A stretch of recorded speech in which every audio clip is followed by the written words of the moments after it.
जय श्री राम। शंखनाद में आपका स्वागत है। उमर अब्दुल्ला जेल जाने की या हाउस अरेस्ट होने की तैयारी कर रहे हैं। उन्होंने जो रवैया अपनाया है और जिस तरह से वो अपनी राजनीतिक समस्याओं का हल यहाँ दिल्ली में आकर करना चाहते हैं, तो अब गृह मंत्रालय भी उनके खिलाफ एक्शन लेने को मजबूर है। उमर अब्दुल्ला को दिल्ली में जंतर मंतर पर विरोध प्रदर्शन करने की इजाजत नहीं मिली है। 20 तारीख को संसद सत्र है। वो चाहते हैं कि वो कश्मीर के पूर्ण राज्य के दर्जे की मांग के लिए जंतर मंतर पर विरोध प्रदर्शन करे, धरना दे। अब जंतर मंतर पर तो कोई और कब्जा करके बैठा हुआ है तो सब एक ही समूह के, लेकिन कर रखा है इन्होंने कब्जा, कॉकरोच पार्टी वालों ने।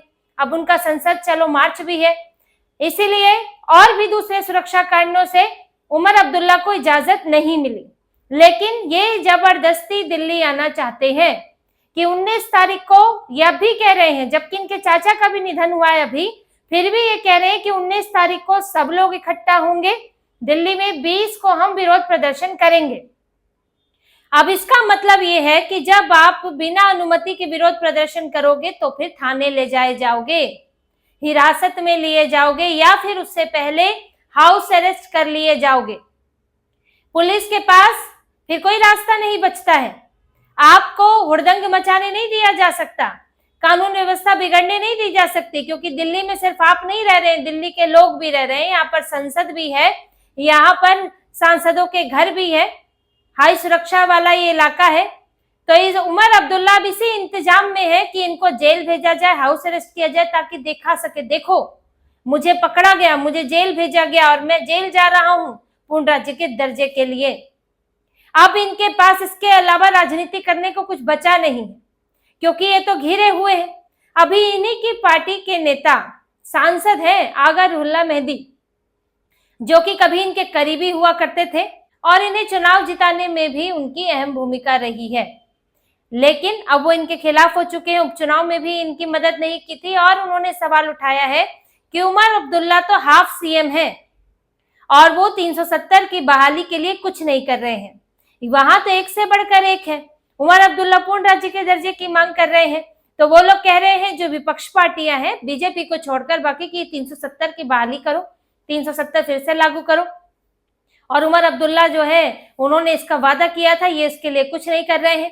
उमर अब्दुल्ला के ऊपर इसी तरह से ये इनकी परेशानी बढ़ी हुई है। अब आगा रुहुल्लाह मेहदी ने इन पर सवाल उठाए, बेरोजगारी से लेकर दूसरे कामों की बात की। कांग्रेस भी सवाल उठा रही है कि जो वादे किए थे वो वादा पूरा नहीं कर रहे हो, चाहे वो रोजगार से जुड़ा हो, शिक्षा से जुड़ा हो, जमीन से जुड़ा हो, उन वादों को आप पूरा नहीं कर रहे हो। तो राज्य में विकास को लेकर जो चीजें इनके हाथ में है वो भी ये नहीं कर रहे, इसको लेकर भी घिरे हुए हैं। और साथ में 370 की बहाली तो होने से रही, लेकिन फिर भी, क्योंकि ये चुनाव में आने से पहले इन्होंने कहा था ना हम 370 के लिए संघर्ष करेंगे, तो फिर वही बात पूछी जा रही है कि 370 के लिए संघर्ष करो। इसलिए अभी पूर्ण राज्य के दर्जे को पूरा मुद्दा बना रहे हैं कि देखो मैं तो पूर्ण राज्य के दर्जे के लिए तो संघर्ष कर रहा हूं, अब संघर्ष कितना बड़ा हो कि जेल चला जाऊं संघर्ष के लिए, हाउस अरेस्ट हो जाऊं संघर्ष के लिए। तो यही दिखाने की कोशिश में उमर अब्दुल्ला है। लेकिन बीजेपी ने भी इनको काउंटर करने की तैयारी कर ली है। 20 तारीख को ये इधर होंगे तो 20 तारीख को जम्मू कश्मीर में भी बीजेपी विरोध प्रदर्शन करने वाली है, इनके खिलाफ प्रदर्शन होगा। इनका देखिए, इनके पास जो है ऐसा नहीं है कि कुछ भी पावर नहीं है। एक जो अगर हम यूटी के हिसाब से बात करें तो इनके पास पुलिस नहीं है, इनके पास तबादले की पावर नहीं है। बाकी अगर डिपार्टमेंट देखें, मंत्रालय वो इनके पास है। अब आप शिक्षा मंत्रालय इनके तहत आता है, इनके तहत स्वास्थ्य मंत्रालय आता है, पर्यटन, बुनियादी ढांचा, ये सारे मंत्रालय इनके तहत आते हैं और इनके पास पूरी पावर है कि यहाँ पर काम करा सके, यहाँ पर आपको ये आदेश दे सके। ऐसा नहीं कि हर चीज जो है एलजी खारिज कर देते हैं। लेकिन इनको चाहिए क्या? इनको चाहिए कि जो अधिकारी है पूरी तरह मेरे इशारे पर चले, पुलिस मेरे काबू में हो। ये अपने लोग वहां नहीं बैठा पाते। तबादले और जो ट्रांसफर पोस्टिंग चाहिए होती, क्यों चाहिए होती है? इन्हें लगता है कि मैं रहूं और मेरे इर्द गिर्द वो रहे जो मेरी सुने, जो मेरे लिए काम करे। लेकिन अभी जो लोग हैं वो राज्य के लिए काम करते हैं, देश के लिए काम करते हैं। वो एलजी के पास पावर, ऐसा नहीं कि एलजी ने सबको नियुक्त किया है, लेकिन वो इस आधार पर नहीं हटाए जाएंगे कि उमर अब्दुल्ला की सुन नहीं रहे हैं। पहले आधार यही हुआ करता था। अब इनको यही समस्या है कि हम अपने लोग नहीं बैठा पा रहे, फिर पुलिस अपने काबू में नहीं है। पुलिस काबू में हो तो कभी इधर छापा पड़वा दिया, कभी किसी को धमकी दे दी, कभी पुलिस से किसी को छुड़वा दिया, तो ये सब काम ये करते हैं। तो इनके पास सिर्फ ये सारी पावर नहीं है और यही इनको चाहिए, बाकी इनको काम से कोई मतलब नहीं है। अगर आप भाई जम्मू कश्मीर का विकास चाहते हैं ना, अल्टीमेटली तो आपको यही चाहिए कि जम्मू कश्मीर का विकास हो, वहां पे कश्मीर के लोगों का जीवन बेहतर हो, तो आप अपने जो विभाग आपके पास है उनका इस्तेमाल कीजिए और वहां के लोगों के लिए काम कीजिए। तो उस फ्रंट पर इन्हें करना नहीं है और इन्हें यह भी नहीं बोलना है कि वहां कुछ हो रहा है उससे थोड़ा केंद्र सरकार की भी तारीफ हो जाती है, और जो ये चाह रहे हैं वो इन्हें मिलेगा नहीं। तो इसके लिए अब ये तो तय है कि घिरेंगे ही चारों तरफ से।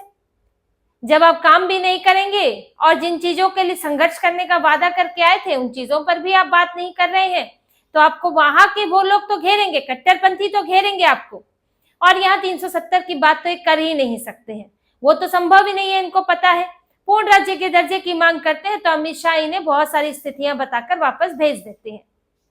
तो ये अब एक पूरा ड्रामा चल रहा है, वही ड्रामा करने ये दिल्ली आ रहे हैं। इसी के लिए इन्होंने ट्रंप का ट्वीट किया, जो इन्होंने एक घटिया हरकत की कि डोनाल्ड ट्रंप के नाम पर इन्होंने एक फेक ट्वीट किया और उस ट्वीट में डोनाल्ड ट्रंप की तरफ से लिखा कि उमर अब्दुल्ला बहुत हार्ड वर्किंग है, बहुत अच्छा काम कर रहे हैं, पूर्ण राज्य मिलना चाहिए और वो मुझसे बेहतर कोई नहीं दिलवा सकता।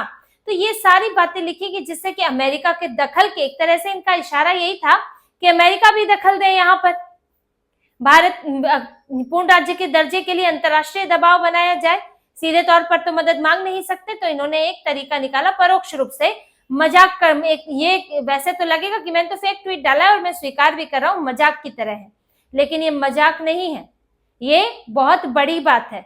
और जब ये इतने बौखलाए और इतने परेशान हैं कि ये सब हरकतें करने पर ही उतर आए हैं। उमर अब्दुल्ला को डर तो ये, अभी तो देखिए ज्यादा समय तो हुआ नहीं है चुनाव हुए, लेकिन इन्हें लग रहा है कि मैं आगे जाऊंगा चुनाव में किस आधार पर।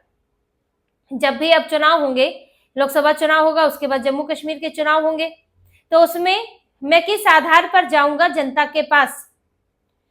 वहां पर तो चाहिए भाई, जो मांगे उठती हैं वहां तो अलगाववाद, पाकिस्तान परस्ती, आगजनी, हिंसा, ये वाला दौर चाहिए कई लोगों को। अब ये दौर आएगा कैसे, वो तो संभव नहीं है। तो मैं कम से कम दिखावा तो करूं कि मैं वो दौर लाना चाहता हूं। अब उसी के लिए ये सब कोशिशें हो रही हैं और गृह मंत्रालय की भी इन पर नजर है। इधर बीजेपी विरोध करेगी इनके खिलाफ और ये यहाँ पर ड्रामा करेंगे तो इनको पहले गिरफ्तार कर लिया जाएगा, क्योंकि 20 तारीख का जो दिन है, 20 मार्च का, उस दिन कई चीजें हैं, संसद सत्र भी है, बहुत ही संवेदनशील दिन है। बल्कि मेरा तो ये भी कहना है उन लोगों से जो कि उन इलाकों से गुजरने वाले हैं, 20 मार्च को संसद के आसपास से जाने वाले हैं, वो थोड़ा संभल कर जाए, समय रहते जाए, क्योंकि उस दिन कुछ ये कॉकरोच जनता पार्टी वाले ये भी उत्पात मचाने की कोशिश कर सकते हैं। उधर से उमर अब्दुल्ला भी कोशिश में लगे हुए हैं, तो ऐसे में लोग रूट तो डाइवर्ट किए ही जाएंगे, लेकिन लोग भी अपना सावधानी रखें और इन जगहों से थोड़ा दूर रहें। बाकी उस दिन बहुत हंगामा होने के आसार हैं और उमर अब्दुल्ला भी सोच रहे हैं उस हंगामे में मैं भी जो है वहां पर थोड़ा सा मुझे भी फुटेज मिल जाए।